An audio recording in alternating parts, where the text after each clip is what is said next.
I have quite a few vegetarian friends who consume dairy products, and they believe this false idea that dairy products are a benign animal product, that there's no harm connected to milk, because they figure, well, once a cow starts giving milk, she just gives milk.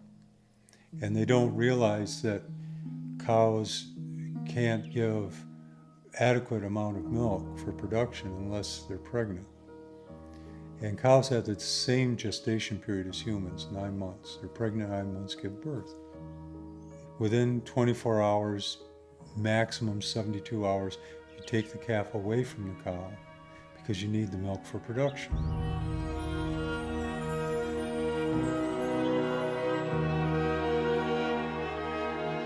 The cows will they'll look for them.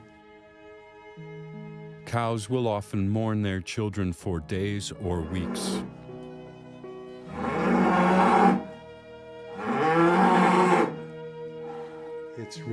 It's a heartbreaking thing to watch.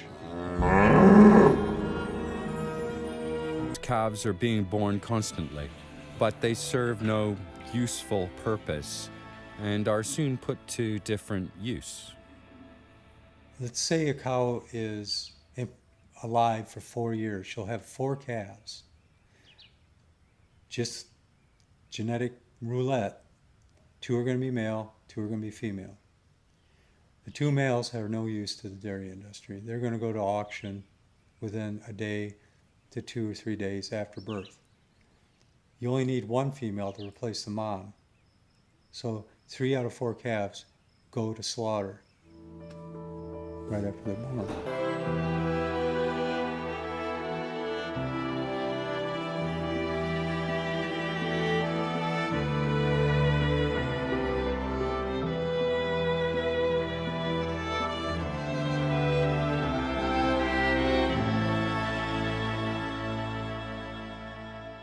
It's a terrible business.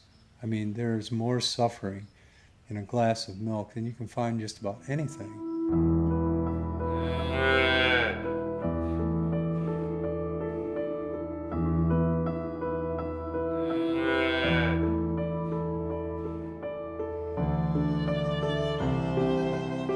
The calves will, bawl and bawl and bawl.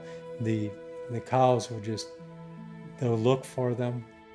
We know in our bones that harming mothers who are just giving birth to babies and nursing those babies and nurturing those babies is something that is against our own compassion and kindness.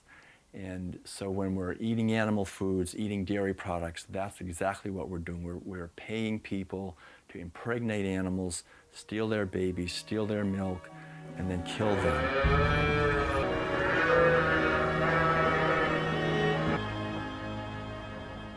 I always say to people, imagine that.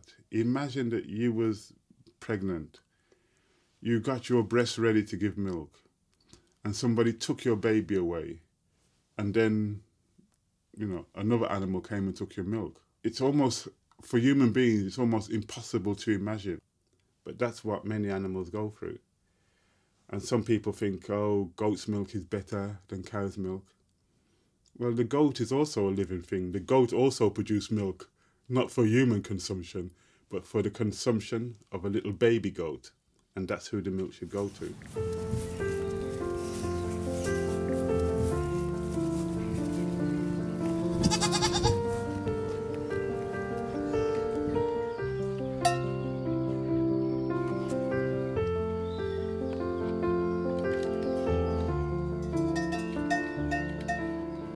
Nearly 75% of the world's population and 20% of Europeans are lactose intolerant. In other words, unable to properly digest dairy products. Dairy products contain no complex carbohydrates or roughage and very few vitamins. Instead, they are full of saturated fat, cholesterol, and animal protein. When we're young and growing up, everybody wants to try to feed people dairy products and make sure you have milk every day. But The science really now is at a point where that cannot be sustained. There is ample evidence from wonderful investigators like T. Colin Campbell, who clearly showed that casein, which is the major protein in milk, is really one of the strongest promoters of cancer. We also know that all the saturated fat and the casein in dairy helps to accelerate and promote heart disease. And then we have this whole problem of fractures in the elderly. So here we have this problem of increasing cancer, increasing heart disease, and increasing fracture. Not a good thing. Dairy really should be out.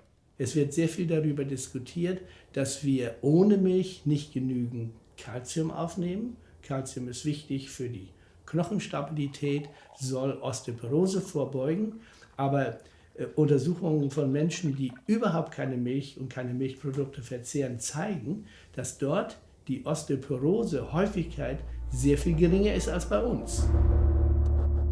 And dairy also has, and there's good evidence for this, it has some allergenic properties. It tends to be associated with allergies, either directly associated or enhancing the allergies coming from another source.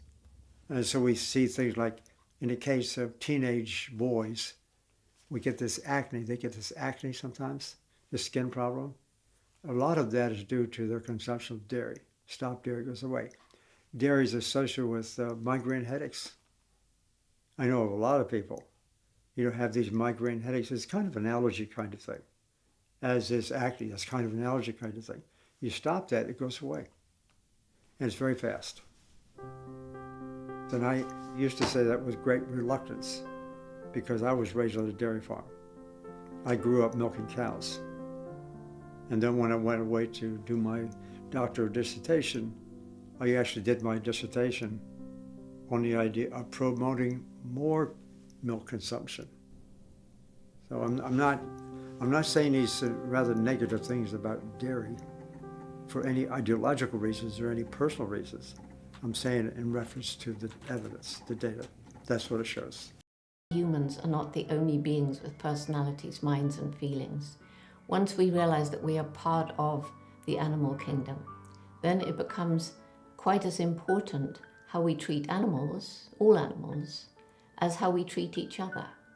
And so only when we show respect and consideration and concern for other living beings can we imagine a world that's more peaceful than the one today. Every one of us can make a difference. Every one of us eats at least 2 to 3 times a day. And every act of conscious eating, of knowing what the consequences of your eating are, knowing what you're eating, is an act of changing the world. I think the most important message that I have is to remember that you, and I'm speaking to you watching this film, you make a difference. You as an individual make a difference. What you do each day actually is affecting what's going on in the world each day. So your life matters, you matter, and use your life wisely.